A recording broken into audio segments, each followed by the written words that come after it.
So I have the privilege now of introducing a mate. Dave Adamson is a really good friend of Kaz and I, as is his wife Megan. They're three beautiful girls. Dave is an award-winning journalist. When he was living in Australia, he worked with Channel 10 for a number of years, won awards as a sports journalist. He's currently the social media and online pastor of North Point Community Church, Andy Stanley's church in Atlanta, Georgia. He's a church planter, was involved in planting a church back here in Melbourne, actually, around 20 years ago. He's a YouTuber, he's a podcaster, he's a social media guru. Kaz and I have known him for 20 years, and I could go on and on about his communication skills, his heart for Jesus, the sacrifices he's made as he's sought with his family to follow Jesus. But I guess the thing that I honor and I love this man the most is the fact that he's so real about his life and about his faith. And even as Dave's spending a week with us here at Humeridge, he's staying in our home for the next few days, as long as we can put up with him. No. We're already having some great challenge. We're talking into the middle of the night about, I think it's 4 times he's been to Israel and some of the stories about some of the things that's happening over there. And he's already talking to us about coming over as part of a team that they're going next year. And very exciting, and I just can't wait to hear what God's placed on his heart to share with us. He's a great friend. I've continued to glean from him over the years, and even, as I said, even last night we were up late into the night having a barbecue and just chatting about life, and it was just amazing. So would you join me in welcoming my mate, Dave Adamson, as he comes to share with us this morning. Thanks, man. Wow, Gosh, I don't even know what to say after that. Well, it was awesome, Murray. Thank you so much. Guys, I am so thrilled that I get to be here today. I'm so honored that I get to be at this church. And I'm so, it's been such a blessing to be able to be here and to catch up with Murray and Kaz and Brooke. I mean, as they said, we've known these guys for like 20 years. You know, Murray just said that he has been trying to glean from me, but I just want you guys to know that, you know, I first met Murray when I was maybe 25 years old, and I've gleaned from him every day since, every day. I watch what he talks about, I watch his messages, I've seen him walk through several seasons in life and them as a couple, and I mean, he's more than a mate, he's a mentor to me. So I'm so glad that I get to be in his church, in this place with all of you guys. Plus, you know, because I live in Atlanta now, I'm so glad that I get to be surrounded by Australians and surrounded by that amazing Australian accent that I get so much credit for when I'm in Atlanta. But you guys sound so much more Australian than I do. And so, you know, I get on the plane and all I think is, oh, I get it now. I understand why everybody loves the Australian accent so much. As Murray said, hang on, first of all, before I start, I just want to honor them. I want to honor the work that you guys are doing in this city. I think you guys have so much potential, and that's what I want to talk about today. I want to just talk a little bit about that. I know you're in the middle of a series called Spring Cleaning, which is weird for me because I'm from the northern hemisphere now, so it's autumn for us, so I'm trying to get my head around spring again. But I know you're in that, and I listened to Murray's message last week, which was just absolutely incredible. And so I don't really have a title for this message. I really wanted to squeeze it into the message series that you're doing on spring cleaning. So let's just call this one "Cleaning Up Your Focus." Can we call it that? Is that okay? I literally just made that up on the spot. We're not going to have a slide. So as Murray said, I am a pastor on staff at a church called North Point in Atlanta, and I get to be the social media pastor there. And part of what that involves, I know that some of you are probably thinking, what does that even mean? Does he pastor Facebook, or does he only preach on Twitter? No, part of what I get to do is I get to connect with everybody who connects with and engages with our church through social media and through digital technology. So what that essentially means is, just to put that into a little bit of perspective for you, I get to connect with about 800,000 people a month who download our podcasts of our messages. We have about 80,000 people a month who watch the live stream of our messages. We have just over 100,000 people who watch our messages on demand through our website or through our apps. And every single week, we have about 1,000 hours viewed on our YouTube channels. Now, to put that into perspective, 1,000 hours is 6 weeks. So in one 7-day period, 6 weeks of content is watched on our YouTube channel. And because we're a church that has 6 churches in the Atlanta area, if you add up all of the Facebook, Twitter, and Instagram followers that we have over 1 million people who connect with us on social media. Now, I don't tell you that as some sort of weird flex. I'm not like bragging about that or anything like that.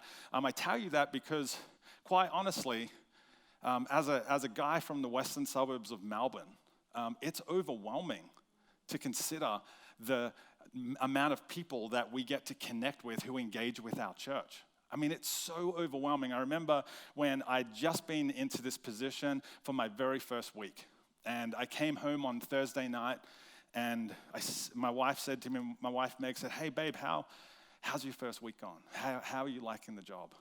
And I said to her, "You know what? It's so overwhelming. It's so overwhelming that I feel like a mosquito in a nudist colony. I know exactly what I need to do, but I don't know where to start."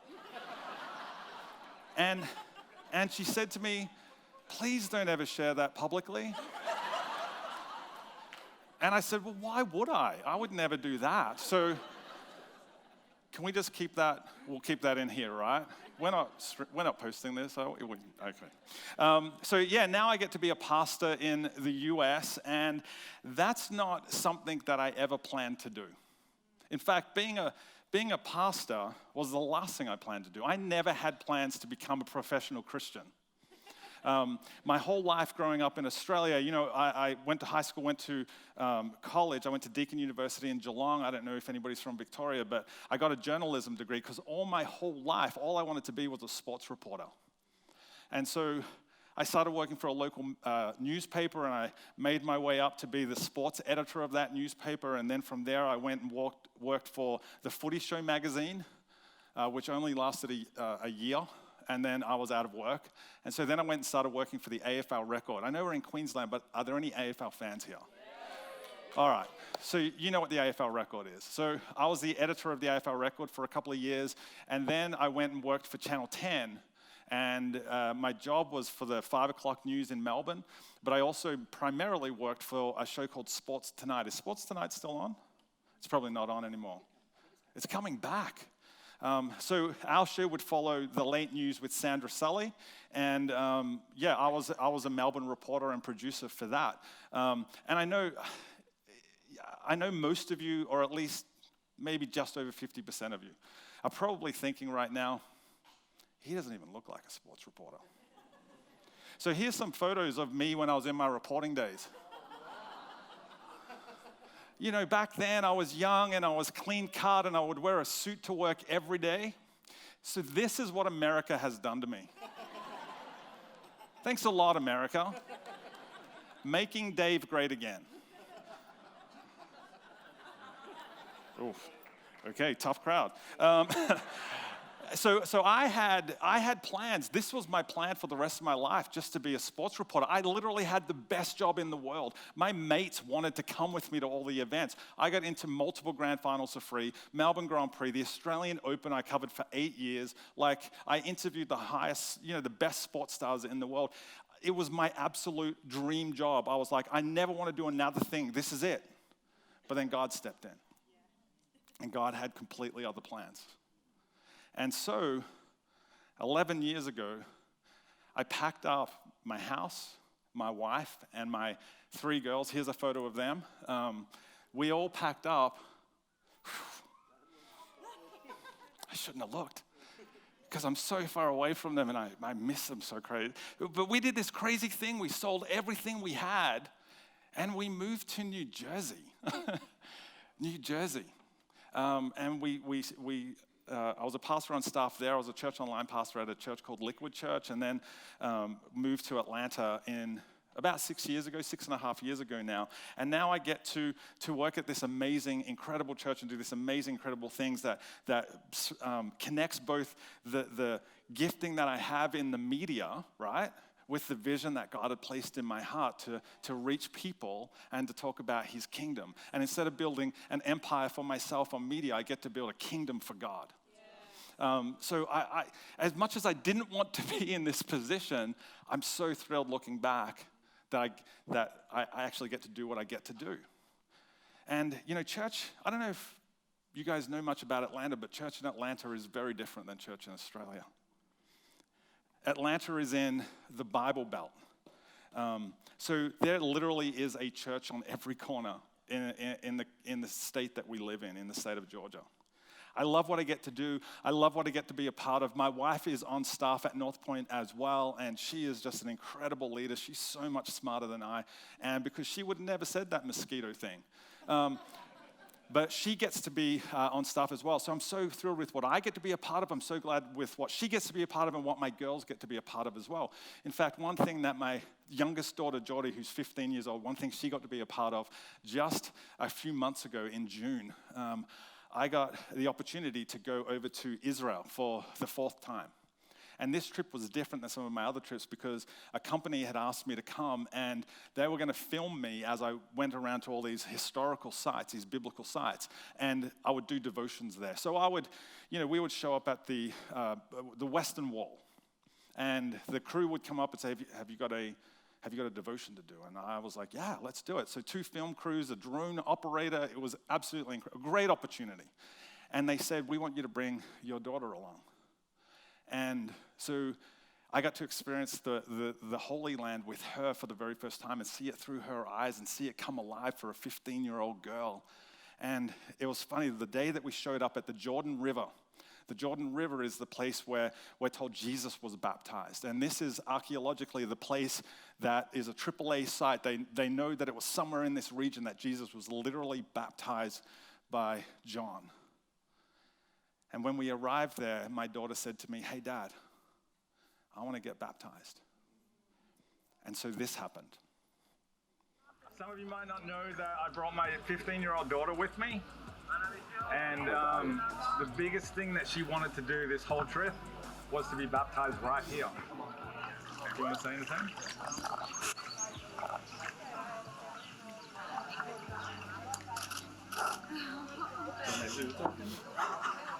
No. Okay.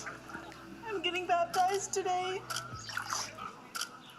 because I want to show everyone that no matter who you are, that God will be by your side, no matter what you're facing.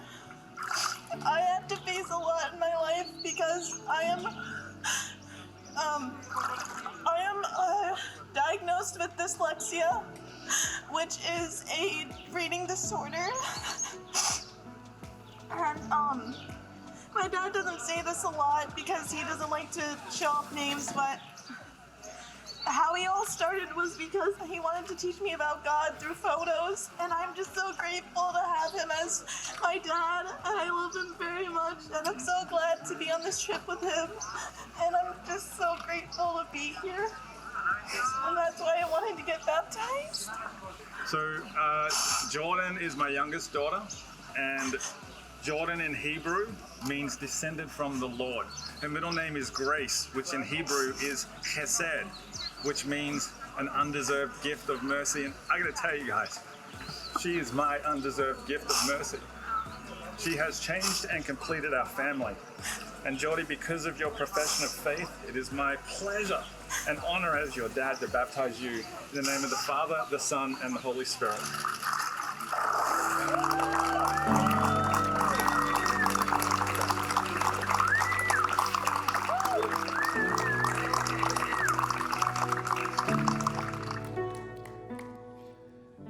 So I show you that because I want you all to like me. No, but it's just an example of some of the things that we've gotten to do as we stepped out in faith and left this dream thing behind to go and do something that was completely unknown, and then something like that happens. And that's just what God is like. That's what following God is like. And so now I'm in this church, and I'm in this city that is, such a hub of Christian activity in the US, and there literally is a church on every corner. And every time I drive to church and I pass all of these other churches, I'm reminded of how different church is in Australia. But I'm also reminded of the heart that God has given my wife and I for the Australian church.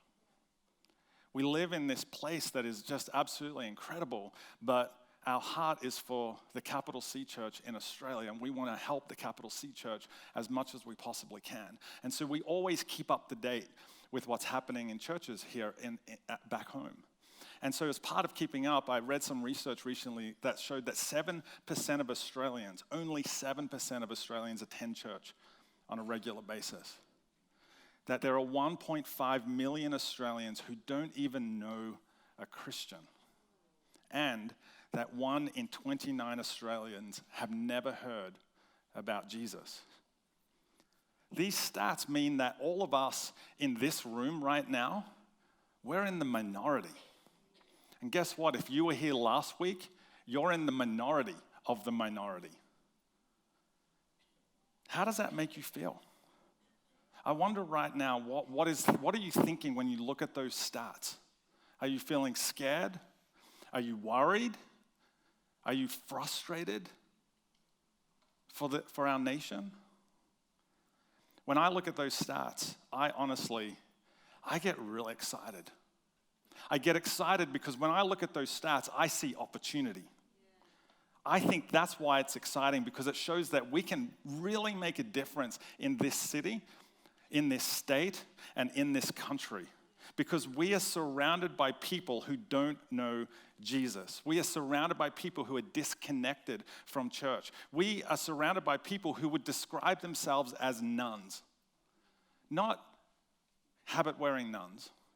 But when the census comes around and they fill out religious affiliation, they're the ones who tick none. They have no religious affiliation. And I honestly think that makes us a lot like Jesus. See, when you read the stories in the Bible about the life of Jesus, what you read is that Jesus always surrounded himself with crowds of people who were far away from God. One of the interesting and kind of baffling things about Jesus is that he came as a religious leader, but he spent very little time with religious people. He was sent from God, but he didn't pursue godly people. The reality is that people who were nothing like Jesus liked Jesus, and he liked them back. People who were nothing like Jesus liked Jesus, and he liked them back. And because they liked Jesus and he liked them back, Jesus had crowds of unchurched people following him everywhere. In fact, the group of people that felt the most uncomfortable in the temple, the most disconnected from God, they flocked to hear Jesus. And I believe that what was true of him individually is, or should be, true of us collectively. If you follow Jesus, if you're a follower of Jesus here today, then people who are nothing like you should like you, and you should like them back. That's why I believe these statistics are not scary, they're actually amazing. It's an amazing opportunity for us as followers of Jesus, for you guys as a church to impact this city. Imagine if the 180,000 people who live in the city of Toowoomba, imagine if all of them, within driving distance of this church, who are nothing like Jesus, liked Jesus. Wouldn't it be awesome if the people who are currently outside of these walls, who are the most disconnected from God, felt comfortable walking into this building and being part of this church community? Wouldn't that be amazing? Yeah? Wouldn't that be an awesome opportunity for us? Wouldn't it be incredible if the people in this community, whenever they thought of Christians, whenever they thought of Hume Ridge Church, wouldn't it be awesome if their first thought was, you know what? I don't know if I agree with what they all say about Jesus, but man, those people at Hume Ridge are the best people in our community. Wouldn't it be awesome if the people in Toowoomba would say, you know what? I don't know if I agree with what they say about heaven, but man, I want my son or my daughter to date a Christian. Wouldn't it be amazing if they said, I don't know if I agree with what they say about the Bible and everything, but man, I want to hire as many people from Hume Ridge Church as I possibly can, because they are the most amazing, integrity-filled, honest, generous, compassionate, merciful, grace-filled people in this community. Wouldn't it be amazing if they said, you know what, I don't know if I agree with this God that they always sing about, and I don't know if I want to stand up and sing the songs that they sing, but man, I want somebody from Hume Ridge to be my boss, because they are so compassionate. They are so generous. Wouldn't that be absolutely amazing? As my boss, Andy Stanley, says, while Christians may be criticized for what we believe, we should be famous for our compassion and generosity. But this only happens when we get into the habit of resisting things that make us resistible. We have to get into the habit of resisting the things that make us resistible. If Hume Ridge is going to be the sort of place with that sort of reputation, then as a church, we need to be resisting the things that make us resistible to disconnected people. So the question is, well, how do we do that? How do we resist those things? How do we gain that reputation in our community? Well, luckily, Jesus gives us a few examples. See, in the stories that Jesus told, they're called parables. We call them parables, but they're essentially just stories that he used to teach people. And they're written down in 4 books about his life that Christians call the Gospels. And one in particular was written by a guy named Luke. Now, Luke is really interesting because Luke was a first-century doctor, and he was a friend of a lot of the disciples who followed Jesus around. But Luke actually wasn't an eyewitness to what Jesus did. He wasn't part of that group at the time, so he didn't actually see it all for himself. So what he did was he decided to investigate all the claims that were made about Jesus in great detail. In fact, in the gospel that he wrote, that we call the Gospel of Luke, he literally starts it with a paragraph that says, I have investigated these things thoroughly. So if you're here today and you're kicking the tires of church and faith and you're just kind of investigating, is this Jesus thing actually a real deal? Then Luke is your man, because Luke is exactly like you. He investigated everything. And in Luke, in the book that we call Luke, in chapter 15, he says this, now the tax collectors and sinners were all gathering around to hear Jesus, those people who were unchurched. The tax collectors in that verse referred to the group of Jewish people who had paid the Romans for the opportunity to tax their fellow Jews. They were a despised people in the community because they would often take taxes away from their fellow Jews, keep a little bit for themselves, and pay off the Romans. So they were always kind of stealing some money on the side. And so they were despised by the community. And the sinners that's referred to in that verse, they were the people who thought that God's rules of what we call the Old Testament were too strong, were too stringent, and they couldn't live up to them. So they were called sinners. So there's tax collectors and sinners. And then Luke goes on and he writes this, but the Pharisees and the teachers of the law muttered, which is a great word. We need to bring that back, I think. This man, Jesus, this man welcomes sinners and he eats with them. See, there were 2 groups of people in Jesus' audience. There were the tax collectors and sinners, the people who were unchurched and far away from God. And then there were the religious leaders who were more like Jesus, but didn't like Jesus. These 2 groups of people were in his audience. And Jesus knew this. He knew that there were those 2 groups, and he knew that both of them were confused about how God viewed people who were far away from them. So he decided to tell them 3 stories about 2 lost things and 1 disrespectful son. So Luke records what Jesus says. He says this, this is Jesus talking. Suppose one of you has 100 sheep and loses one of them. Doesn't he leave the 99 in the open country and go after the lost sheep until he finds it? Man, I love this. Jesus is so good. I mean, he knew that everyone in the audience understood what it meant to be a shepherd because, they lived in this first century culture where shepherds were everywhere. He also knew that even to this day, shepherds in Israel don't have flocks that are larger than 100 sheep because then there's too many alpha males in the group. So he adds these tiny little details that are so ridiculous. This is why I love reading the stories of Jesus, because there's so much detail, so much richness in the stories. Jesus knew as he's telling the story, he knew that all the people in his audience knew a shepherd who would totally leave the 99 behind to go and chase after the one. So they're all nodding along. Jesus is telling this story, and they're doing what most of you aren't doing. They're nodding along, saying, I'm with you, Jesus. I'm with you. I get it. I understand where you're going with this. And so Jesus continues, like, I'm going to continue anyway. And when he finds it, when the shepherd finds the lost sheep, he joyfully puts it on his shoulders and goes home. Then he calls his friends and neighbors together and says, rejoice with me. I have found my lost sheep. I mean, it's a really simple story, but it has a very, very clear and obvious point that when we lose something of value, we focus on what's lost to the neglect of what is unlost. When we lose something of value, we focus on what's lost to the neglect of what's unlost. A couple of years ago, my wife and I were our whole family was flying from America to Australia to visit home, and we got off the plane from LA at Melbourne Airport, and we had to at Sydney Airport, and we had to make a connection flight.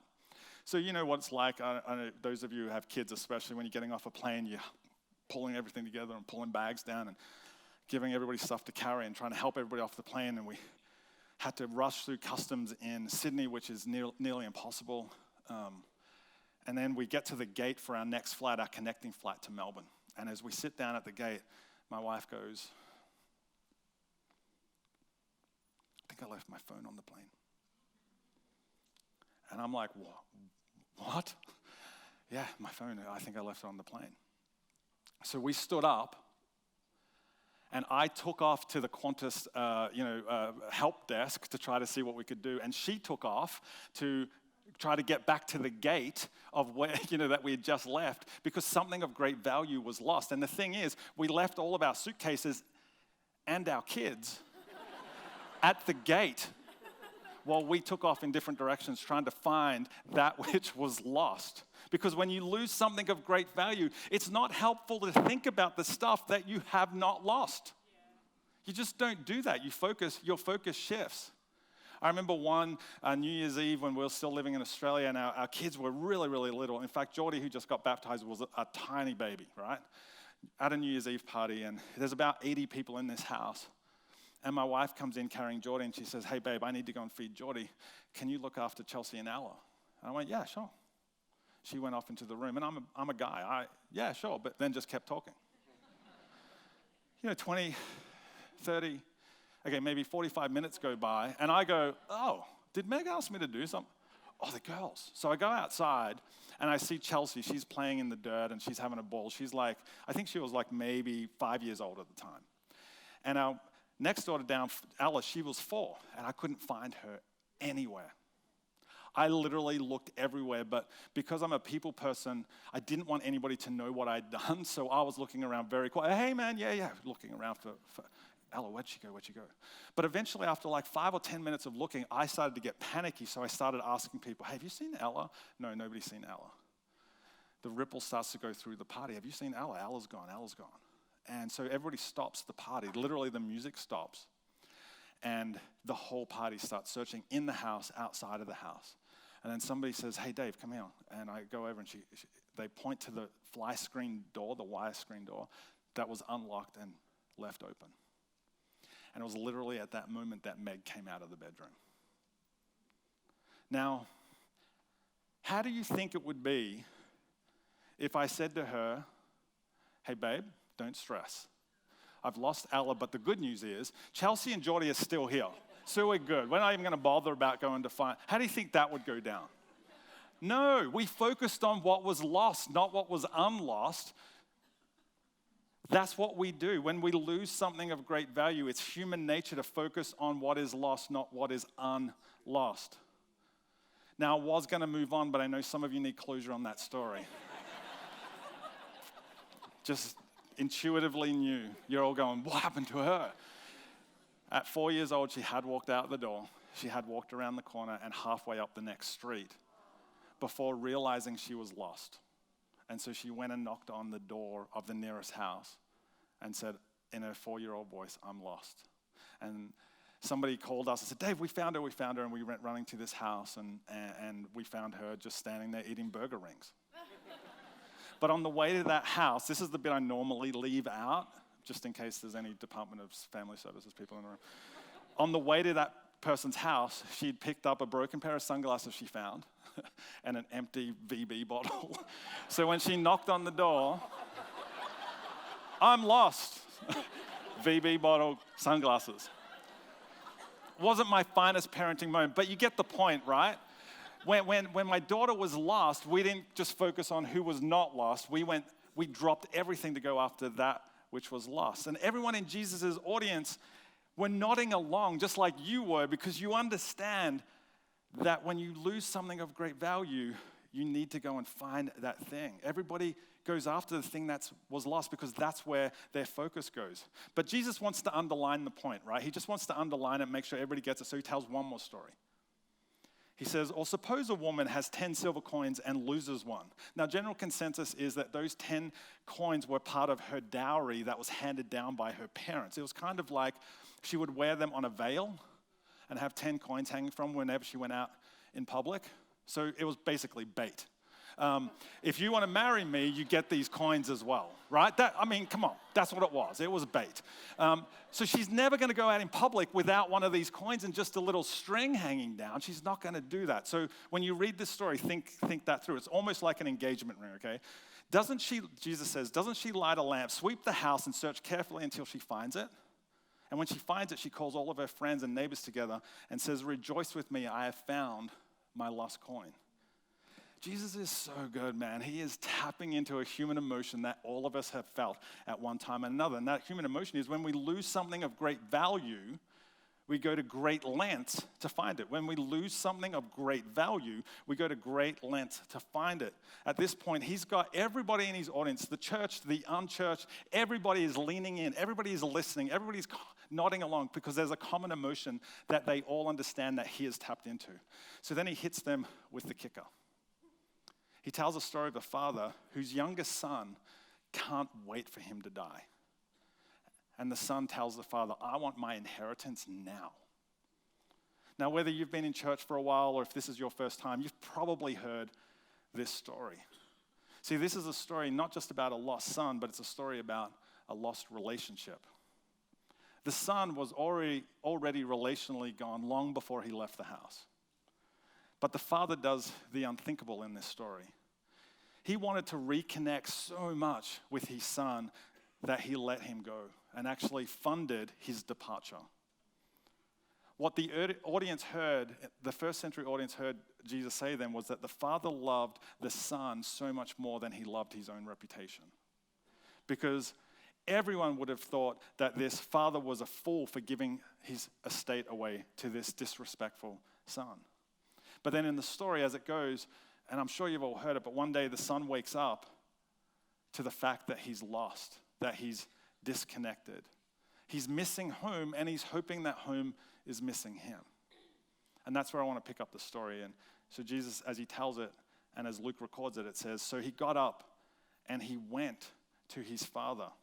And what happened next in this story would have blown Jesus' audience's mind, would have blown their mind. He says this, "But while he, the boy, he was still a long way off, his father saw him and was filled with..." What we put into this blank space says everything about our faith. What we naturally put in this, what you naturally think of, says everything about you. What this church would automatically, the word that this church would automatically use to fill that blank space says a lot about this church and a lot about how focused we are in reaching unchurched people. Or are we just another church in the community? See, when I first became a Christian, I would have put something in this blank space that Jesus wouldn't have put in there. I would have put something different in there. I would have said when his father saw him, he was filled with judgment. Because that's how I would have felt. This kid was so disrespectful. He wanted to be around the family, and I would judge that person. I would have maybe said, after what this son has done, I bet the father was filled with condemnation.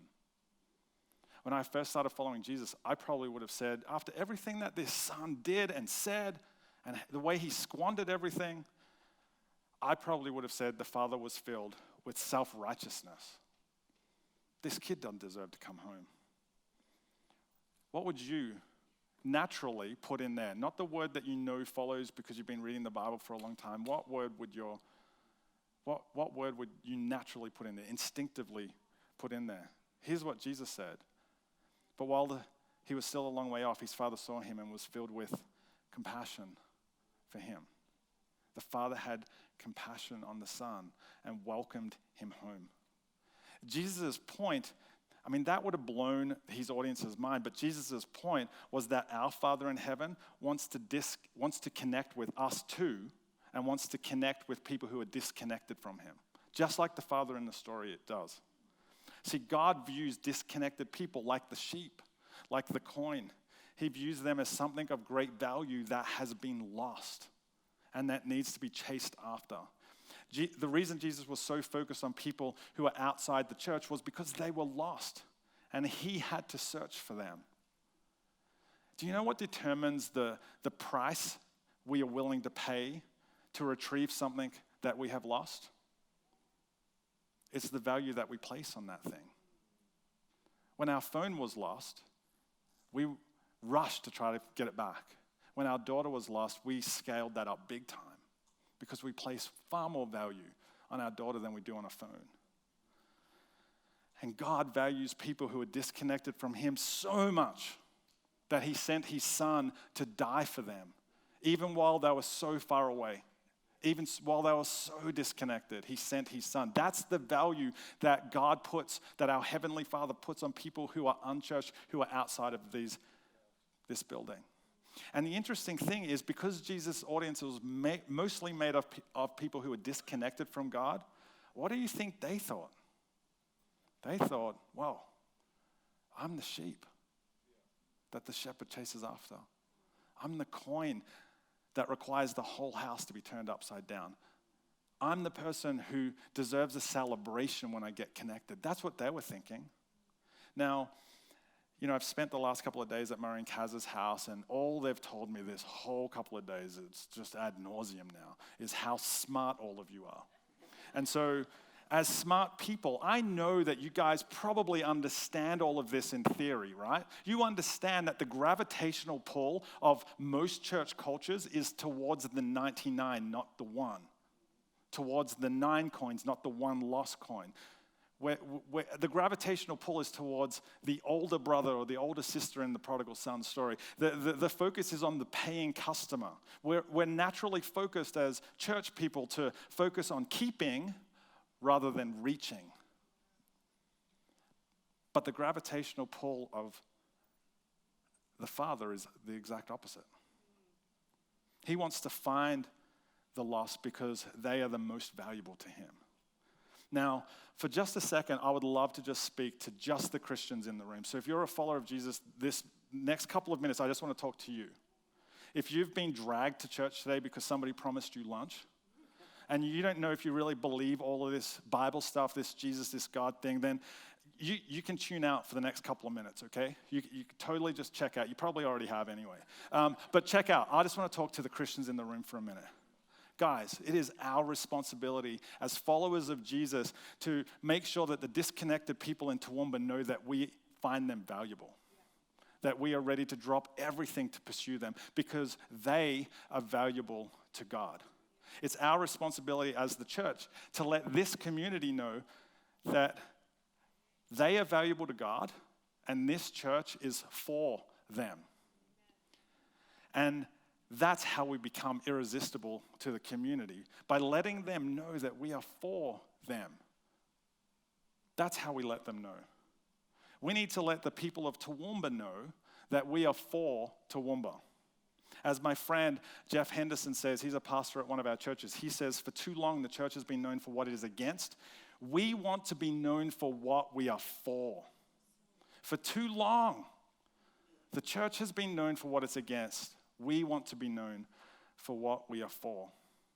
Are you for your family and friends who are disconnected from church? Are you for your family and friends who are lost, who don't know Jesus? Are you for your neighbors who are disconnected from this church and from God? Are you for the people that you work with or your classmates? Are you for those people who don't attend church, who don't come, who maybe haven't heard about Jesus or are maybe unsure about where they stand with God? Are you for those people? Are we for our community? Are we for the people of Toowoomba? What's the answer? Are we for them? Are we for the people of Toowoomba? Then we have to let them know. We can't expect them to come here if they don't know that we're for them.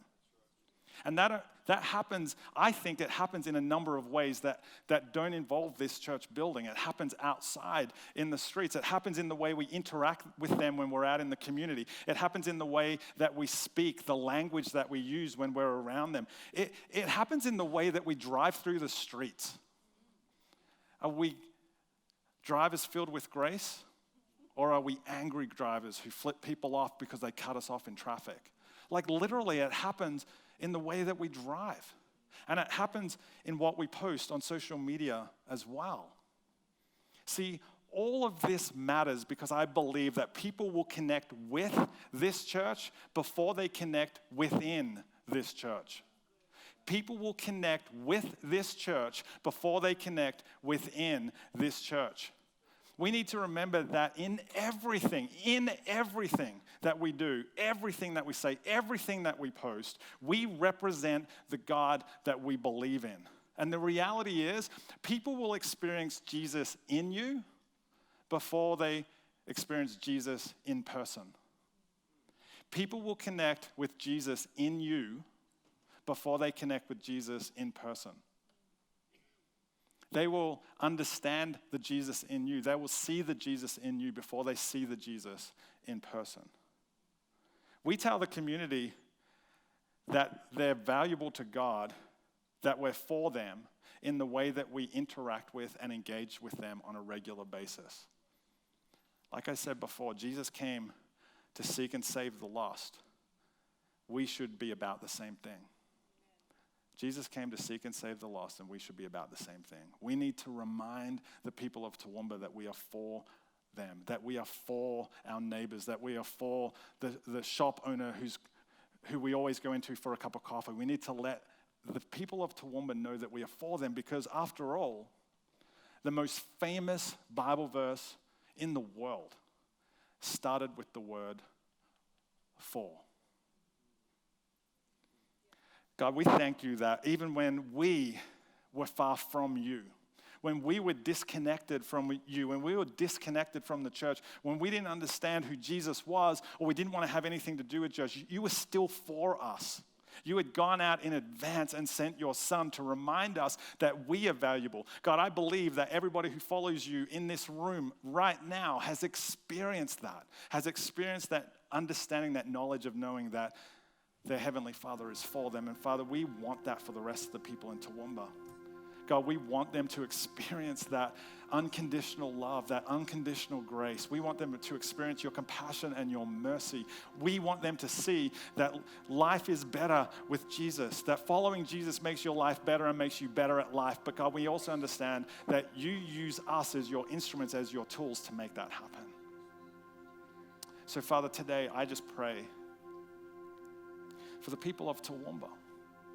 I pray, God, that you would help them to know today that you are for them, that we are for them. And God, I'm not asking that to be in a miraculous, only Holy Spirit, only God sort of way. I'm asking for that to happen in a practical way, in a personal way, in a way that requires us to get off our seats and go out into the streets, that it requires us to answer our own prayers and to go and reach them personally, to cross the road, to cross the fence, to go across the classroom, to go across the factory floor, to speak with people who are far from you, and to remind them that we are for them because you are for them.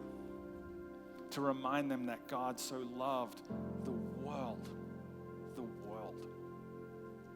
that he sent his only son. God, we thank you for that. And we praise you, and we pray for all of these things in the amazing, miraculous, healing, holy, powerful, inclusive, full name of Jesus. And everybody agreed and said,